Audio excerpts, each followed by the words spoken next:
Good afternoon or good morning, depending on where you are joining from. This is our paper scanning process webinar today, and I'm Will Whitney. Thank you for joining. I'm the CEO of BMI, and I'm going to lead you on this webinar today. All right. Before we get into the actual slides, the actual presentation of the paper scanning process, let's go over some nuts and bolts. This helps me know that you can see my screen, you can hear me and everything. So if you could raise your hand using that kind of toolbox, I think on the right side of your screen. So if you could raise your hand so I know that you can hear me. Okay, I see some hands. Go ahead and put them back down.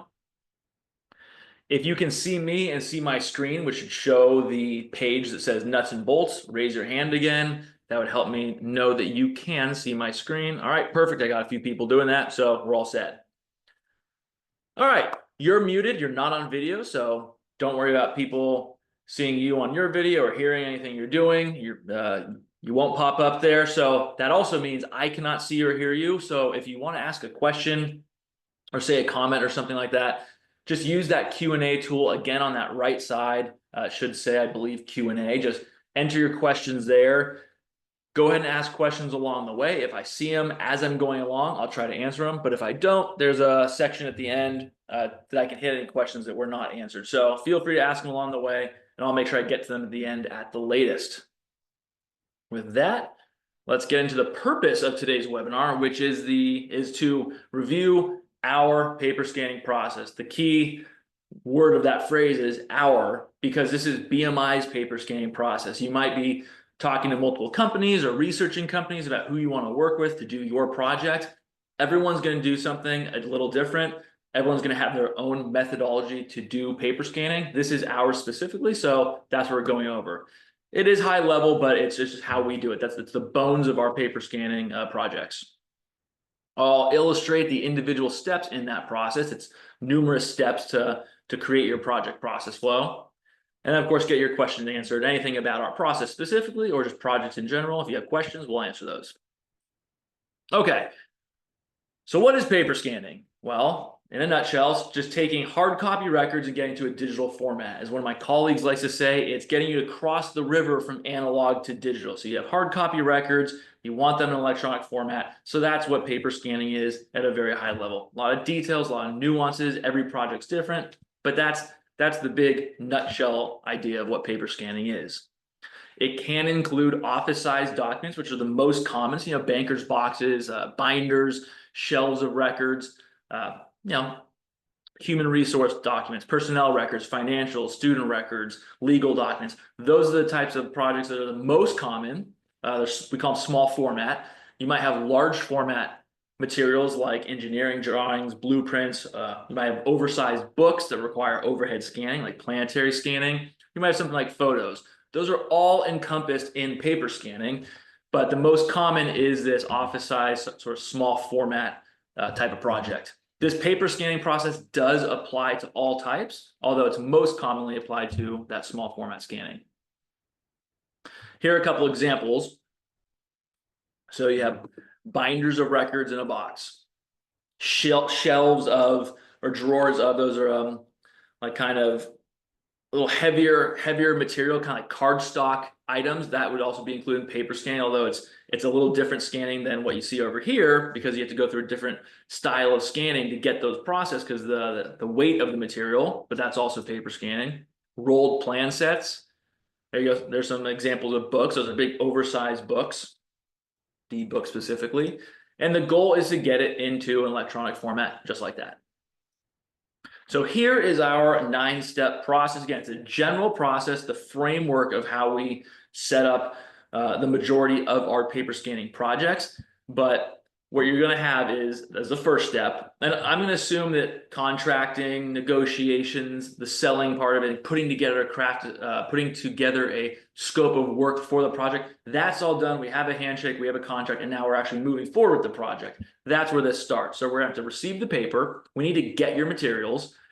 We're going to tag boxes, store them, create job orders, do some prep, do some scanning, and get those images post-processed to return to you. We're going to go over each individual step in individual slides, but these are the 9 steps that are part of that framework that makes your project process flow. So first is transportation, and that is getting the records typically to us in some fashion. Now, that might be you, if you're a longer distance away, you're not local to us. It may be providing it to a third-party shipping company like FedEx or UPS, and they may send them by air. They may do LTL or ground transportation, but getting the records to us from wherever your office is to our office. This is Bernard. He's one of our drivers, works in the warehouse. He does a lot of our driving, but he's one of three of them. And if you're local, like our facilities are in California, Northern California. So if you're in California or the sort of Western states, it's easier for us to have our own drivers get to those locations. So you may see Bernard or one of our other folks pick up the material, or you may even drop it off yourself. We have number of clients that if they're close enough, they just like to drop off the material themselves. They feel like they want to handle them. But in some fashion, you need to get the materials to us. There is the possibility of on-site scanning, which means we come to you and we actually scan the records at your facilities, although it's much more rare, much more uncommon than having it done at our facilities, just because BMI, companies like us, you can imagine our facilities are built for these types of projects. We have all the resources, the scanners, the personnel, the security to take in large quantities of material and scan and process them, compared to going to your location, bringing machines, having personnel there, depending on the availability of space at your location, how long they can be in the facilities to do the scanning. At BMI, we actually run 3 shifts, so it's open all day. So you can see there's a little difference in on-site at your location compared to off-site at BMI or a similar scanning company. It's 95% of projects are done at our facilities. So then once we actually get the materials, let's assume they get to us, we're going to tag your containers. Now that would likely be a banker's box, or maybe you have double wide boxes, or you have some sort of container that's holding your materials. We're going to tag those when we receive them, because then we're going to put that into our material tracking system, MTS, within our overall project application called Unity. So imagine the umbrella of this application that we built called Unity. And inside of that, I'll go over another piece of that in a second. Inside of that is MTS, Material Tracking System. And that's one of the first steps after we receive your material, is to tag them with a barcode label like this. It's going to have client name, so your organization's name, the type of material, job number, box number, and a barcode, so we can track that within the building as it's going through its scanning process. Now, once we've tagged them, assuming we're not working on it right away, typically we get the materials, we'll put them in storage, and we have to, as you'll see in the next steps, we have to create a work order and do some testing. So while we're doing that, your records will be in secure storage. Now, both of our facilities, there's a headquarters and there's another office in Sacramento. So our headquarters is in Sunnyvale, California, right in the heart of Silicon Valley. The other office is in Sacramento. Both buildings are kind of like an onion. So you have the onion, the outer shell. That's just the building as a whole. So it's secure as an entity, because you can't get into the building unless you have an employee ID badge, and you also have to have a PIN code. So it's like multi-factor authentication just to get in the building. Then if you do get in the building, let's say you're a visitor and someone lets you in, then you're in the lobby area, which is separated from our production area. So you have to have, here's one of those little guys right there. You have to have that badge again to get through the doors to get to the production area. And then even in the production area, you're going to have other rooms or areas of the facility that are restricted to certain personnel. So it's just, you keep peeling back the layers of the onion, and it's just secure all the way to the middle of the building, or the different parts of the buildings. So in the production area, here's an example of restricted storage. So depending on the type of material we're scanning for you, there are different levels of security. It may need to go into the restricted storage area, which is separate from the general production area. And we even have an on-site vault at our Sunnyvale facility. There's it's a bank grade door. You see it, or you can kind of see it. That's the bank grade door that we close when it's not in use, but this is what we call our day gate. So you still have to know the code to open the main door, and then the day gate still requires that badge, and only authorized personnel, even within the company, can get into the vault. And there's a quick look into that vault where we store materials. There's actually another cage right here. And our Sacramento facility has these big things we call them cages. But because it's all paper scanning at Sacramento, we have very large cages that can be locked for secure storage for sensitive materials when they're in our Sacramento facility. So this is in the warehouse area at Sacramento. So we received your material. Let's say it's in storage, and the next step is building your job order is what we call it, and that's going to include the milestone 1 process. I'm going to describe both of these. The job order is the handoff from sales to production. So you have a contract which has all the legalese and a scope of work from our salesperson, your account executive, saying, here's what we're going to do, here's the pricing, here's the process, and that's more of a customer-facing document. So you understand what we're doing, we can agree to a project and move forward. Giving that to our production team needs a little bit of a translation. So that's where we create the job order in what we call SOP. That actually stands for scope of project in our language. And what's happening is the salesperson is taking their contract and scope of work for your project and translate it into production language for our team to actually begin creating your process flow for your project. So here's this is an actual SOP. It was one I created a bit ago. And this was actually for a microfiche scanning project, but similar idea. And this is also just one step back. This is also inside that umbrella of the Unity system. So our homegrown application called Unity houses MTS. It houses our BRS, which is BMI request system. It houses our project tracking as well as this SOP process. So they're all under the umbrella, so they all interact with each other.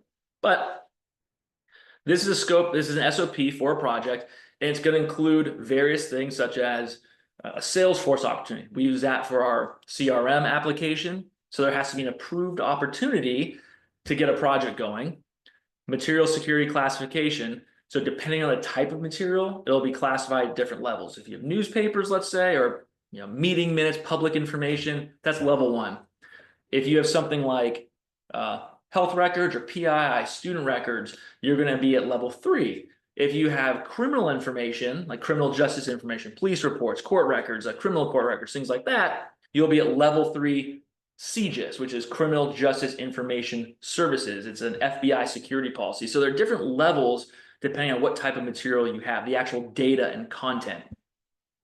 Milestone 1 information, I will go over what a milestone 1 is in a second here. But basically, this is taking that scope of work and just translate it into step-by-step of what we're going to do for your project. So then our production team gets this order, and then they create the process flow. So you can see there's scanning, prepping, indexing, delivery, shipping, et cetera, et cetera. They're going to take this and then create a real process flow. And this is an example of an actual process flow. We changed the names. That's a fake company. But this was an actual process flow for a microfilm scanning project.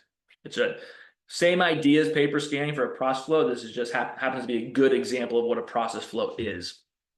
So your project might be 10 steps, might be 50 steps, but our project managers are going to create your process flow based on that scope of work, that SOP, and put all the steps in place. And then what we're going to do for our milestone is test a small amount of your material using the actual process flow that was created, and then see how that turns out. So in this example, let's say there's 20 steps. We'd run your, let's say the project is 150 bankers boxes of student records. And they're all the exact same type of material. They're all student records. There's not like financials or anything else mixed in there. We'll probably take 2 or 3 boxes after we've built the process flow, scan those 3 boxes. So we'll prep and scan and post-process through the entirety of this process flow. And then when that's ready, the project manager will reach out to our account executive and say, your milestone 1 is ready for so-and-so client. At that point, your sales rep will reach out to you and say, it's time to review the M1 proof of concept.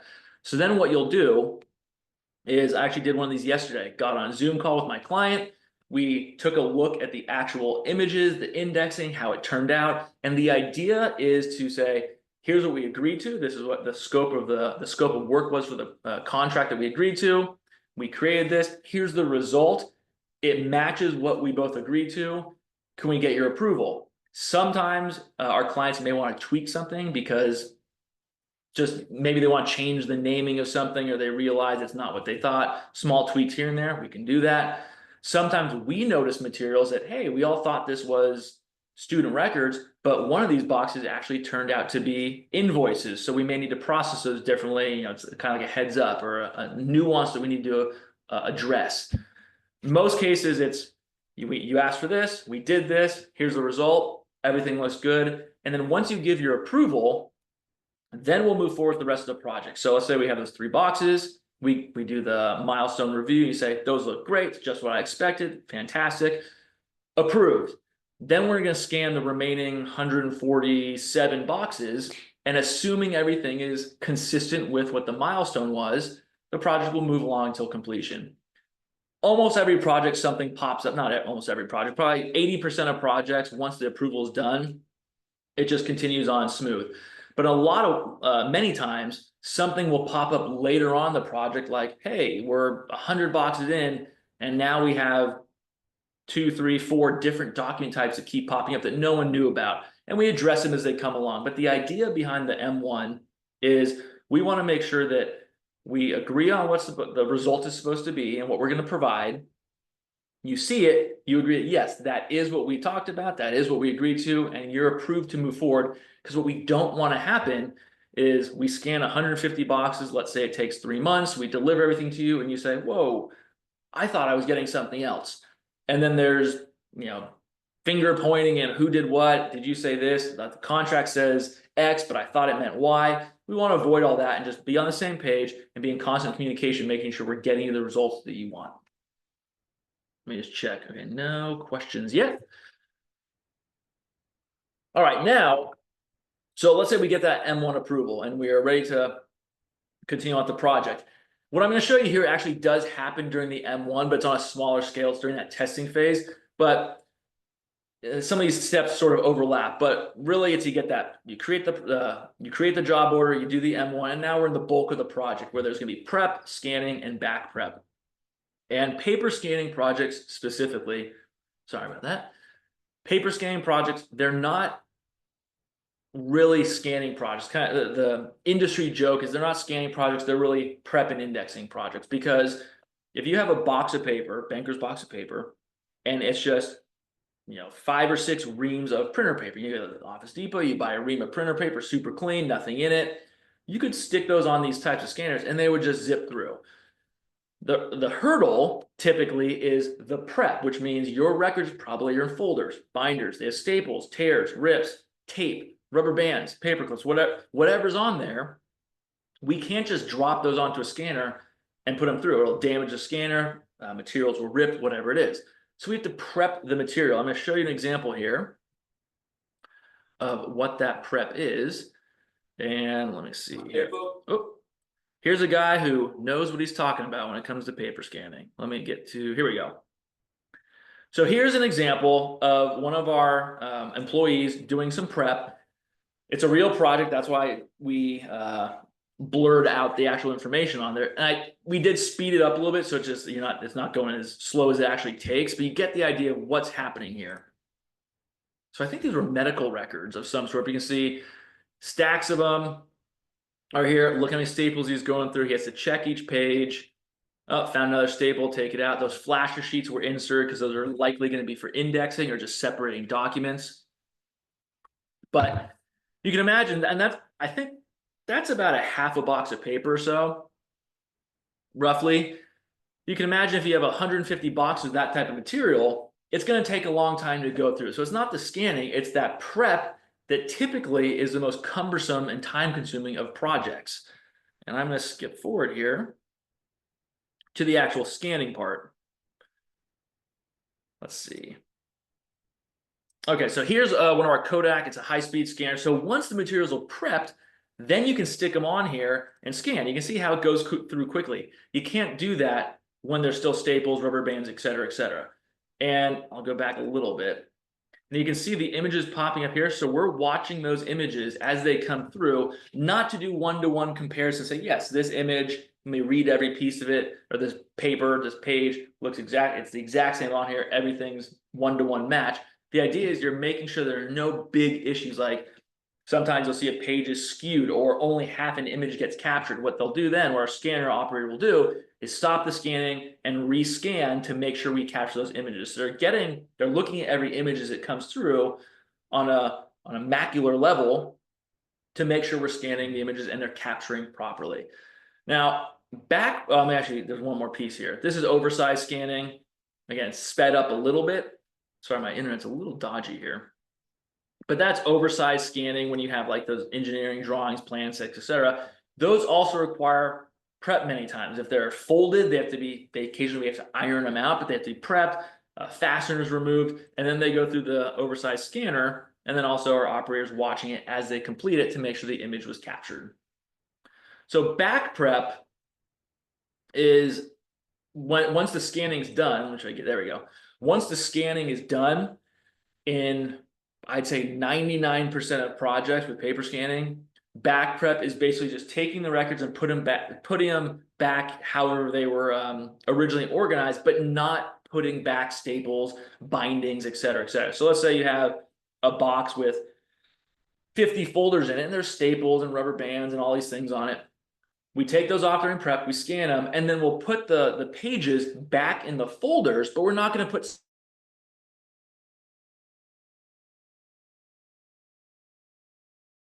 binder or whatever it is and putting it back in the same.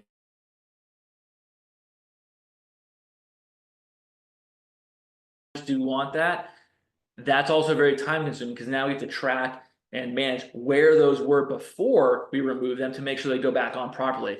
Very rare instances that folks ask for that anymore, but it still does happen occasionally. Okay, after scanning, there's the post-scan image processing, which includes things like just maybe some despeckling of the image. Well, paper scanning is usually pretty good. It's usually pretty clean because they're coming from the original material. Compare that to microfiche and microfilm, where that's actually, the first generation is the original, let's say hard copy document. Then you take a photograph and you put that onto the microfilm. That's a second generation. Then the image from that's a third generation image. Usually they're a little more noisy than from the original hard copy. So original hard copy usually pretty clean, doesn't require much cleanup, but the image processing then may be some cropping or framing of images, or there's some applying OCR text search, so like, so you can capture images. Maybe there's some additional quality assurance if you want a specific type of quality checking. You can ask for specific amounts. Quality assurance is one of those kind of weird gray areas because everyone has a different idea of what it is. The extreme example would be one-to-one image, hard copy to image, like I mentioned before. We actually have a client that requests that. So we have to scan and take the physical record and look at the digital image and compare them. Very time consuming, laborious, very expensive. Not many people want that. So that would be an extreme example of quality assurance, but standard quality assurance would be included in our post-scan image processing. Then you have indexing. So in addition to prep, indexing is one of the potentially more complex and potentially more costly parts of a scanning project if you go down the rabbit hole and make it complicated. It can be simple, it can be complicated. What we typically recommend is to replicate what you do now. So if you have boxes of records and they're in folders, maybe just stick with folder level indexing, because right now what you're going to do is if you're going to look for a document and it's in a shelf or a box somewhere, you find the folders, like, oh, here's what I'm looking for. Now I'm going to go through the images or the pages and find it. You could go deeper, go to image level indexing or section level indexing, but you have to think, how often am I going to be using these records? How many of these am I actually going to go find in the next year, 2 years, 3 years, whatever it is? And even if it's folder level indexing, if I get to that folder, it's a 50-page document, it'll take me 30 seconds or a minute to find something, especially with text search involved. If you have text search applied, Or do I really need to spend the money to get image level indexing or file level, section level indexing? Spend the money so it'll save me 2 seconds 3 years from now. You have to weigh the benefits to the cost of doing that high level indexing compared to keep it simple. You can always do more later. It's like cutting hair. You can cut it now, do a simple indexing. And if after you have those digital images and maybe after a few months of going through, you go, you know what, I really do need this high level, this very detailed indexing. It'll save me tons of time. Great, you cut more hair. The problem with doing all that up front is you shave your head and go, I spent all this money and I never use it. Your head's shaved, the hair's gone. You can't go back and say, I want to unpay this money to undo this indexing. The bullet has been shot. So think about that when you're going over your indexing plan. So do you want it at the box level, folder level, section, file, or page? Box level, although it sounds like, why would I want it at the box level? We have a lot of clients that we call the process digital box. You may have folders in these boxes or subsections, but we're just indexing at the box level because let's say a client has 1,500 boxes or something, and they rarely get into these records, but they need to keep them. They don't want the long-term storage. They want them digitized. They think, as long as I know what box to get to, a box of paper holds about 2,500 pages, depending on how stuffed they are, how many folders and so on. Let's say it's 2,400 pages. If I need a document in these boxes, I know which box I need to go to, and I could just run a text search and find whichever folder I need to, and I'll just click through the images. And that's once a year I need to do that, or once every couple months I need to do that. Very simple, very cost effective. Or you could say, no, I need to go to the folder because there's actually more active files. So let's see, these are medical files. So I do want them captured at the folder. Maybe they're more active, or because in you have a document management system, they have to be at that patient level or student level, whatever it is. Okay, that makes sense. You may even want to go section level. So these are multi-part sections where an individual, you open up and says, oh, here's section A with these documents, and section B, then you flip it again, section C, section D, section E. That's possible too. It just becomes more expensive and more complicated the farther you go down this list here. And then file or page. Do you want to go image level? Some folks, there's a reason to go image level. They want that. It's just now you're looking at a box of 2,500 images. Every image has to be viewed. The information has to be identified. Let's say it's something like we're capturing a date. If it's not consistent, then you have to look around for it, and then you have to index it. So that's, instead of box level saying, let's say you have a 500 box project. That's 500 index points if you do box level. If it's folder level, and there's 50 folders a box, let's say, 25, what is that? Here's where my history major comes into play. So 50 boxes or 50 folders times 500 boxes, 25,000 index points if you did folder level. If you did image level, now you're looking at, let's say, 2,400 images per box times 500 boxes. That's 1.2 million images and index points. You can see why it's a big difference in effort and cost to do something. And you just always think, what's going to make the most sense? How often am I accessing these? And do I really need to go that detailed? And remember, you can always apply OCR. It's not guaranteed that everything will be captured with text search, but it's very likely you'll be able to quickly find something, even if it's not exactly where the file you're looking for, because you can poke around, find something similar, and get to that image. So just indexing. So prep, because of the consumption of time and the labor required, is usually a heavy one of the heavier parts of paper scanning. And then indexing can be very simple and cost effective, or you can really go detailed and just be more expensive. Okay.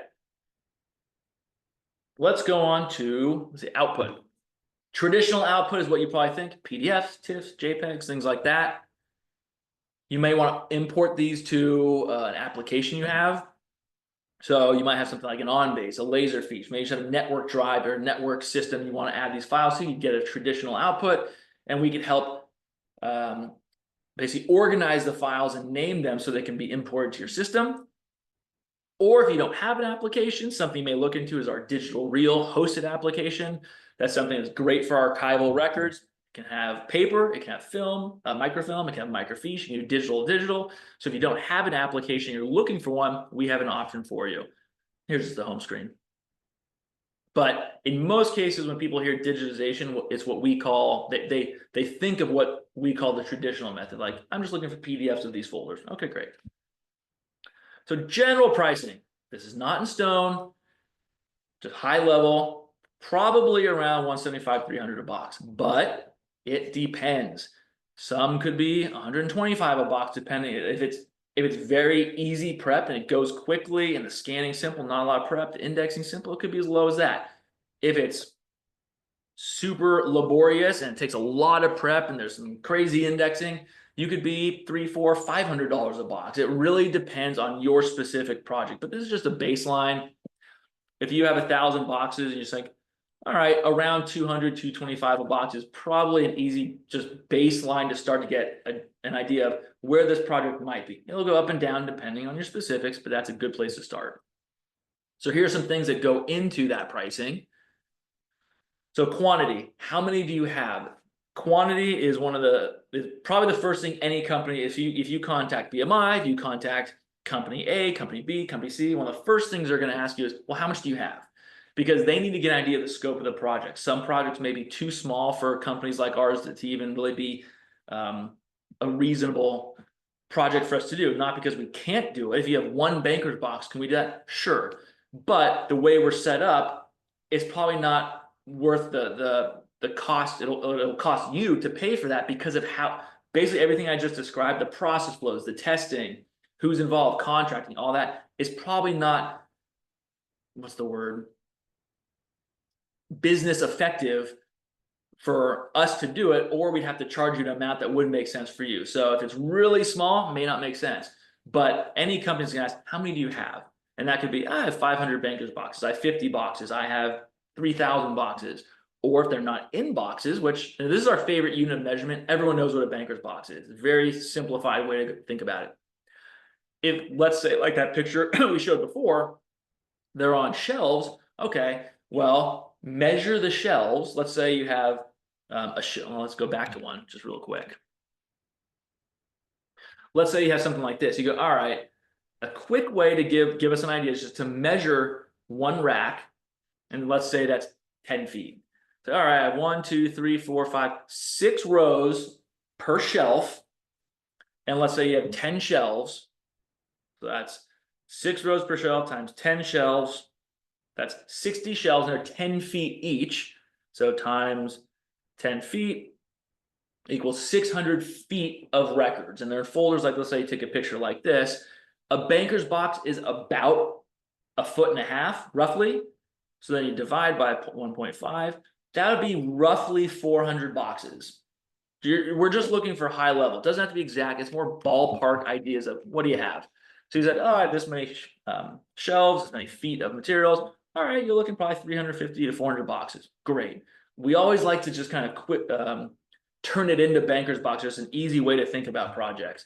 Cabinets and drawers, same thing. You just measure them, how deep they are, how many rows you have, so on and so forth. You get those dimensions to a salesperson. They're worth their salt. They'll be able to help you convert that to an idea of banker's boxes.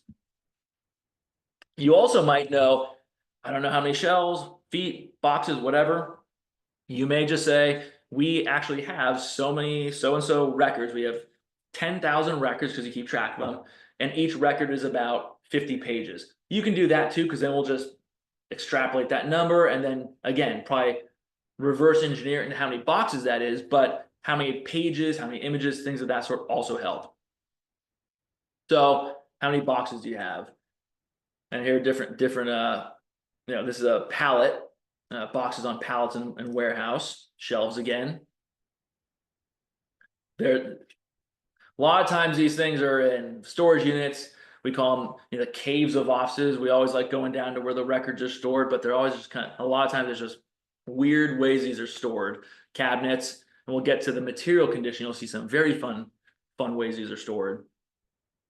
So material condition goes into the pricing. Good, fair, or poor. Good condition, those look pretty nice. Yeah, there's some clips, some rubber bands, but the pages themselves, good condition. Not going to be any issue. Not so good. This would be poor. We'd skip fair and just say this is bad. And it's probably something we may not even be able to do. It's just, this is a really great example of poor storage. And we can look at, there's probably water damage. Who knows? There might be mold in there. Things just smash around. Some folks don't store their materials properly, and it turns out to that. That would be, we can scan it, looks like onion skin, but it's just that's for something happened here, really kind of poor quality. Original materials means that the resulting digital image may not be that great, but also this may require a little more fragile handling if it's onion skin or lighter types of paper that we have to be more aware of during scanning. All right, schedule. This is your schedule. This is our schedule. It's dynamic. It's always changing. We have projects coming in, projects finishing. Sometimes we have more projects. Sometimes we have fewer. But depending on, like, if you contact, say, hey, I have 500 boxes, Will, we'd love to scan. I'll say, great. Let's say you're looking at $200 a box, high level. And after the M1 is approved, we'll do an M1, which takes about 2 to 3 weeks. After that M1 is approved, you're looking at about 4 months, 4 to 5 months. So we'll do maybe 80 to 100 boxes a month. Let's say that's what we're looking at because of our current schedule, how many projects we have in.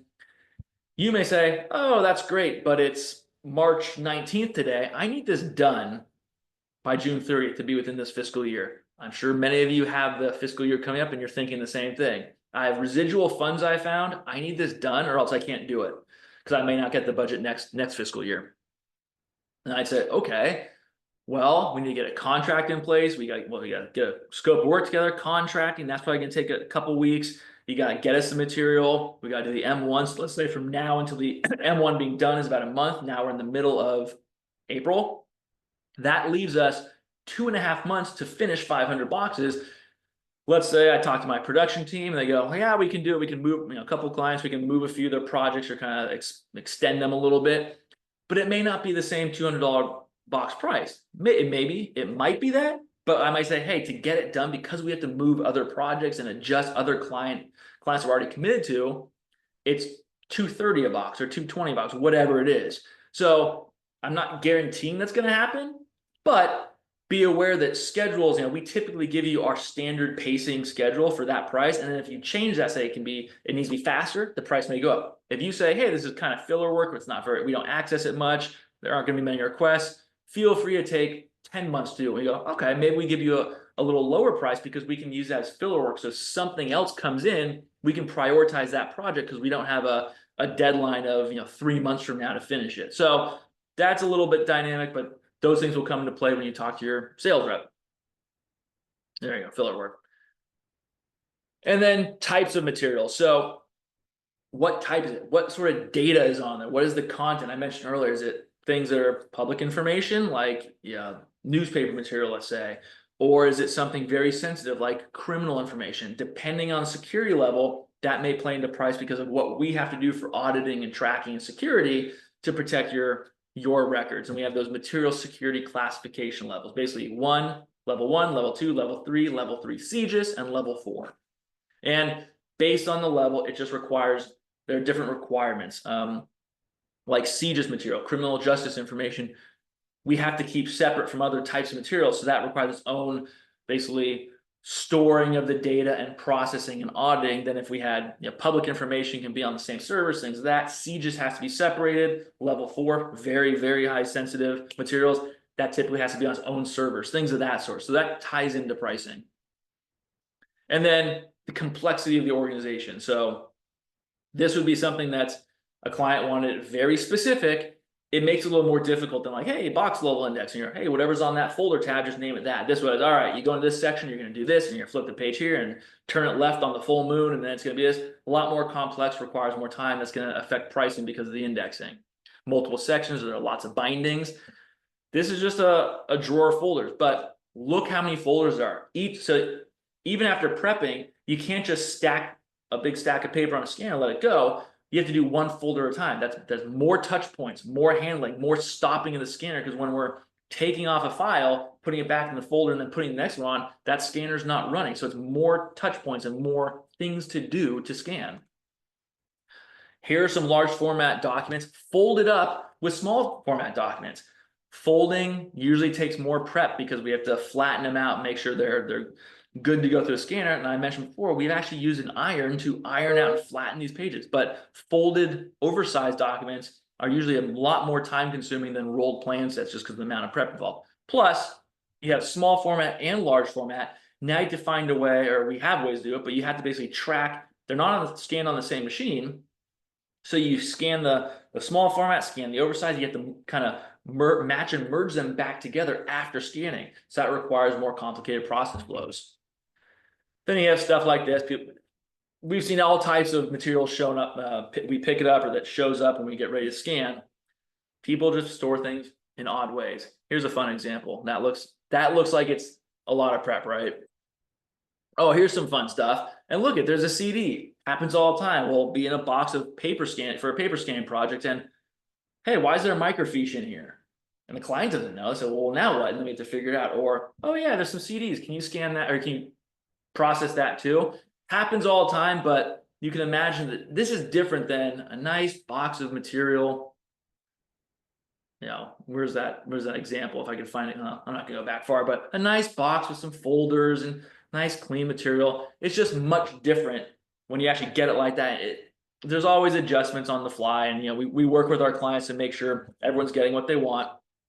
But just give me the heads up that the more messy, the more complicated it is, expect your price to go up because of what's required to get it processed. Okay, so we just went through our scanning process. Again, it's ours specifically. It's the bones. Every project's gonna be unique. I know it sounds cliche, but it's absolutely true. You have the same type of material. Let's say it's a police department with case files, and they both have 100 boxes and they're 50 folders per box. You have the exact same type of project, and there's gonna be something different in the process flow, or something different that comes up during the project. So we always have that process flow for each client. We can't just say, hey, use that same one from the other person. It doesn't work that way. But that's our process. Then you saw some pricing and what goes into pricing. And right now, that wraps up my part of the presentation here. I'm gonna see if there are any questions for folks. Oh, there's a question.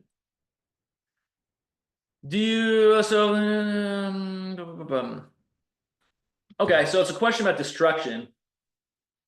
So do we offer destruction of the documents once they've been scanned and verified by the company? So yes, destruction is always an option. Even, I know we're talking about paper, but film and fiche and CDs and things like that, we've done destruction of all types of material. So it is an option, typically included. And we don't have like the giant machines to destroy the records ourselves, but our process, let's just, well, I'm not gonna say number of boxes, it doesn't really matter, but our process is, let's say we do a scanning project and you want destroyed. What we're gonna do is we'll deliver them, we'll scan the project. Let's say we're done with the scanning, done with the processing, and we've delivered the images to you. So you've received a hard drive, or we've transferred them on an FTP, or maybe you're using our digital reel system. You've received what we call the imaged product, the result of the scanning. Then our standard timeline is 90 days from that delivery. So project delivered, and let's say it was all at one time. We did 300 boxes and boom, we did it all in 1 month just for fun. You get it all at one time. Here's your 300 boxes of delivered images. 90 days later, our team will send, and if destruction is part of the project, we'll send a material authorization request form. And it's basically a document that says, hello, client so-and-so. Here's the job number. Here's how many boxes, 300 boxes, box 1, 2, 3, 4, 5 through 1, 2, 3, whatever it is, XXX. And it's basically a waiver of liability saying you've received these, you've had time to look at them, you approve that BMI can now destroy these, and we're not liable for any destruction related activities. And then, well, someone from your team will sign, and then I sign every one of these documents. No materials are destroyed without me personally signing them. And then also our VP of operations, our production manager, he signs them as well. So what we do is we send it out, we'll sign it, and we do nothing until you sign it. But once you sign that form, then we get it to our production team, our warehouse team, and we work with a partner that then they bring their truck, their shredding truck on site, and one of our employees watches the material being shredded. And then if you want a certification, we can provide a letter that was certified. So we don't have the machines that do it themselves, but we also don't send out the material. The company comes to our facilities and they're in our lot while we're watching them destroy your material. So that's the process for that. Good question. sometimes it is a lot easier than having to ship it back or drive it back. And again, once you have the images, you go, do I really want these boxes? What do I want to do with them? You scan, you shred them, you move on, easy peasy. And okay, that. All right, good question. That's the only one. And all right, last screen here. Well, before the thank you page, that's my email. If you want to reach out to me directly, if I'm not going to be the one working with you, I have a whole sales team. Depending on the project, I may work with you, but I usually do smaller projects, just kind of house things. But if you have a project, let me know. I can put you in touch with the best account exec from the team for your specific project. Our account execs, they kind of specialize in different areas and different material types.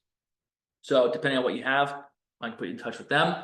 Or if you have any questions in general, let me know. Happy to answer them. If you want to sign up for our newsletter every other Tuesday, I think one's going out this coming Tuesday. So every other Tuesday, there's an email, basically upcoming webinars, new articles, new videos, things of that sort. Just hover your, pull up your phone, put the camera app on, just hover over that. It'll take you right to the sign up link, put in your email. You'll start getting the email starting Tuesday. You can opt out anytime, but it just keeps you up to date on digital imaging stuff. Or if you have a project and you're curious, well, sure, I have the 200, 225-ish a box, depending on what it is. You can also hover over this estimator. It'll take you to a website where you can just put in what types of materials you have, the type of indexing, things of that sort. It'll just give you a ballpark quote of, okay, you're looking at a range of this to this.